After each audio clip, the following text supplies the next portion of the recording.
Well, we hope to have one or more state lawmakers joining us, including Representative Aaron Michlewitz from the North End, an up-and-coming lawmaker here in Boston, with more of Talk in the Neighborhoods. All right, we're back with Talk in the Neighborhoods. I'm Joe Heisler, your host. Tonight, all politics, as is our usual wont. We're closing in on the end of the legislative session. July 31st is the end of the calendar year in election years, and of course there's a lot on the legislature's plate as they consider gubernatorial vetoes and several bills in play, but much of the attention on Beacon Hill has been, well, I'd venture to say distracting, to say the least. Of course, we're talking about the conviction last week in U.S. District Court of former Probation Department Chief John O'Brien and two of his aides on corruption charges that implied that the work of lawmakers, the work of others on Beacon Hill was being compromised. And of course, it brought on howls of protest from many lawmakers, including Speaker DeLeo, who was called an unindicted co-conspirator in this, but many beg to differ, including, I guess, the second half hour. He is an up-and-coming lawmaker from the North End of Boston. Representative Aaron Michlewitz is here tonight. Thanks so much for coming in. Thank you for having me, and thank you for the kind title. Well, help us to kind of understand what the impact of that decision was. And we want to talk about some other things as well, but during the course of the trial, and the trial went on for upwards of 2 months, there were numerous allegations made, and as Pam Wilmot suggested, not all of them proven, but certainly there was a lot thrown around. And what was the impact of that on you and your colleagues on Beacon Hill, who were right in the midst of budget deliberations, a number of other very important bills going on up there? A bit unnerving? Well, I would say frustrating. It was very frustrating watching the trial from a distance. We were trying to focus on the work that we had hand at in Beacon Hill, and going through towards the end of the session here. A lot's been going on, within the chambers, the House and the Senate. But it was frustrating because we're doing a lot of good. We believe there's a lot of good work and a lot of good legislation that we're putting forward that that really is an aggressive agenda that we've had. Obviously, the media and the public, was focused, had been kept their focus on what was going on in South Boston, in the courtrooms over at South Boston, and in terms of what we were feeling was a public perception that was being crafted by both, the U.S. Attorney's Office and the media itself to criticize and denigrate, lawmakers and a lot of good people doing a lot of good work. So it was very, very frustrating, and it's still frustrating watching the fallout take place. But kind of cast a pall over what you do. I mean, because I've seen the work you've done and countless other lawmakers, and I have to tell you that oftentimes it is very thankless. But so you're out there. Did you get people saying to you, hey, what's going on up there? Everybody's, Michlewitz, everybody's on the take up there. No, I mean, people don't, they see what, especially when Speaker DeLeo's name got thrown out there by the U.S. Attorney's Office and put out front and center in the media, people started seeing it as a perception that he was on trial. I mean, I sat in coffee shops in my neighborhood, and people were asking me, is he going to get found guilty? And I was, and they didn't really understand, or it took them a minute to understand that he wasn't even on trial, and he wasn't even part of the, part of the defense team. But perception, in our business is everything, and so it's been something that the Speaker had to fight back on, and we as lawmakers, as supporters of his, also had to fight back on. Well, he was very vocal during the trial, and then of course following the verdict, and suggested that these charges, or allegations or whatever, were totally false. And of course, as I said, there was nothing, he wasn't charged, so there was no way to prove him as far as that goes. But does that make it harder for him and as those that work with him as a team to go forward? Well, I don't think it makes it hard to go forward. I mean, I think that's one thing I give a lot of credit to the Speaker and to House leadership on over the last couple months, is that we've really been focused on the tasks that are at hand and the work that we've had in front of us. Been very aggressive with our agenda and have done a lot so far. And raised no doubts in the rank and file. Right. No, I mean, I don't believe so. I think that the membership has been very supportive of the Speaker, and I think that we will continue to be. I think there's the term, we believe in this country that it's innocent until proven guilty. Well, I guess now, basically, based off of what I saw, it's really innocent until you're an unindicted co-conspirator. And it's very unfortunate that, that his reputation is being criticized and brought down in this manner. And I think that it's very unfortunate. But I think people that actually know the Speaker and know the work that he does, knows how good and an honest man he actually is. But most people don't have an opportunity to work with the Speaker individually, or don't get represented by him, because he does only represent the towns of Winthrop and the city of Revere. So they don't get to know the day in and day out work that he actually does, and how honest and a good man he is. I think no matter what has gone on, anybody that's worked with him, that knows him, they might not agree with him, and they might not be necessarily supporters of him, but I don't think that they would say that his integrity has ever been in question, and that's what I think is the most frustrating thing about what's gone on over the last couple months, especially the last couple weeks. Does it make it tough for you as a lawmaker, though? Because of course you're asked by hundreds of people for help. That's why you're there. That's why you're elected. To kind of like think about whether somebody could be pointing the finger at you just because you try to help somebody. If you try and help somebody find a job, I'm sure you get those requests all the time. Of course. You're going to change the way you act? I personally, I am not going to change the way I go about my business in terms of who I recommend for jobs, who I recommend for housing, who I recommend for school applications to college, who I recommend for anything that that can be helpful. I believe in that constituent services is a very important part of my job. And that is, if sometimes someone needs a hand in helping getting through a process or something, whether it's a job or whatnot, I have no problem with going forward and being aggressively active in helping with that issue. With that said, I think a lot of my colleagues have talked about now, where is the line? Where do we? Where's the new line? Yeah, where's the new line? And what is right and what is wrong? Because the area is very gray, and something that it's been very frustrating to understand exactly what we should be doing, what we shouldn't be doing. Because I think a lot of people want to follow the rules. I think everyone wants to follow the rules, and it's just a matter of how where the rules are is something that we haven't. That especially after this trial, or watching everyone go through this trial, it's just been very troubling to understand where that actually is. Well, again, Representative Aaron Michlewitz is the state representative for the, what district is that? Third Suffolk. Third Suffolk district, including the North End, big part of the South End, Chinatown, Weather District, downtown. Yeah. Bay Village, a little bit of Beacon Hill too. A little bit of Beacon Hill. Yeah. So I'm sure you're getting calls from people all the time, as there's so much going on down here. Here tonight on Talk to the Neighborhoods to share a little bit with us. Well, you've got 4 days left now, less than 4 days. The pressure's on. How are you handling? There's a number of bills still hanging fire up there. Of course, the governor's vetoes of some of the budget, but there's a few different bills up there. And as we count down here, what can we expect?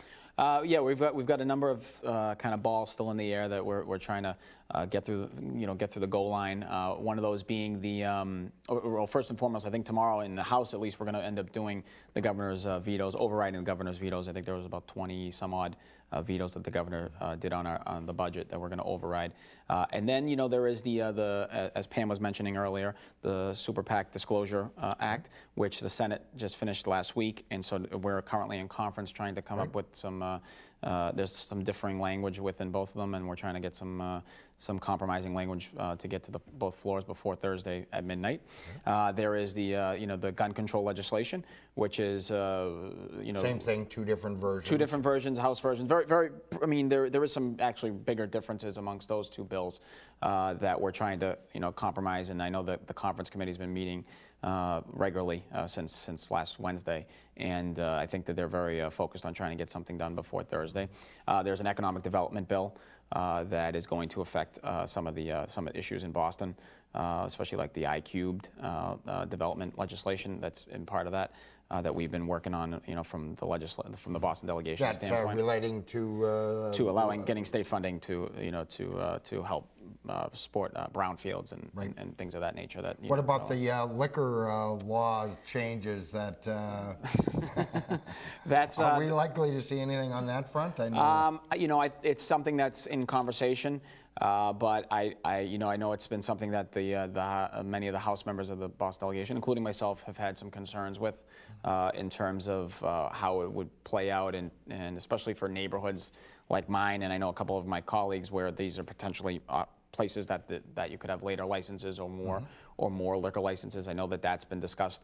So that's in play. I mean, that's in right now in the discussion point. But I know that there is some certain concerns. Especially from the House side along some of those issues. Are you feeling some pressure from your colleagues in city government? Of course, Mayor Walsh has weighed in on that, as well as several of the councilors checking to see who's calling before. I know. You would never do that. I know the mayor has taken an interest on this, and we have spoken about this. I think that there is some differences of opinion in terms of how this should go forward, but I think that we're going to keep talking, and I think the mayor has good intentions in terms of what he's trying to do with later hours and with more liquor licenses. I think he has some ideas on how to build a better city long term. And using some of those mechanisms and avenues to do so, but but it becomes the devil's in the details in terms of exactly how that gets played out or laid out, especially in a lot of these communities, some of them which I represent, that would be potentially affected. And it's basically an economic opportunities, because there is a lot of economic opportunities involved in this, versus a quality of life kind of discussion and balancing that act. And I think we want to get to some type of balance at some point in time, but we might not get there by July 31st. Not there yet. Probably not. As of Monday right now, we're not there yet. Fair to say. How about the gun bill that you talked about? Of course, the Senate included a stipulation on their side that took away the discretion of some police chiefs as it relates to, and correct me if I'm wrong on this, as it relates to possession of shotguns and rifles. Yes, it's for police chiefs' discretion on issuing FID cards in regards to shotguns and rifles, or long guns, or I think that's like the term. And that was something that was very important into the provision that or that we worked on the House side. So I know that that's potentially a sticking point as we go forward in the next couple of days. But it's been something that we feel is very strongly needed. And the speaker, this was the speaker's legislation. The Speaker of the House actually rolled this out at the beginning of the session. This was coming right off of the tragedies in Newtown, and this is something that we've been very focused on over the trying to find the right balance of the entire system, because it's very difficult, and the NRA is a very active and interesting. Even here in Massachusetts? Even here in liberal blue Massachusetts, even in my district, which is as left and liberal as you probably can get, I've had people that are NRA members come up to me and show me their letters they've been getting in the mail in regard to this. And these are some of my friends, these are some of my good friends. But it's something that we, that we're very focused on trying to move the agenda forward. And I think we did so, I think we've done so in a responsible manner. I think this is one sticking point between the House and the Senate that we have to iron out before it's all said and done. Get there on that, you think? Something? I think so. I think we will get there. You know, usually when we're this close, we'll get to something at the end. You know, politics is always a strange business, and something you can't always. Predicting would be wrong to do, or you know, you'd lose a lot of money if you were betting on it. But I think at the end of the day, I think we will get somewhere at the end. Well, and that raised an interesting point. You know, many people thought the whole issue of casino gambling was a done deal, put to bed. Yeah. Here we are. Still looks like it's going to be on the ballot, and of course, you know, huge issue here in the city of Boston. Yes. Especially given the vote in East Boston yes. opposed to it. Does that put you and some of your colleagues in kind of a tough spot?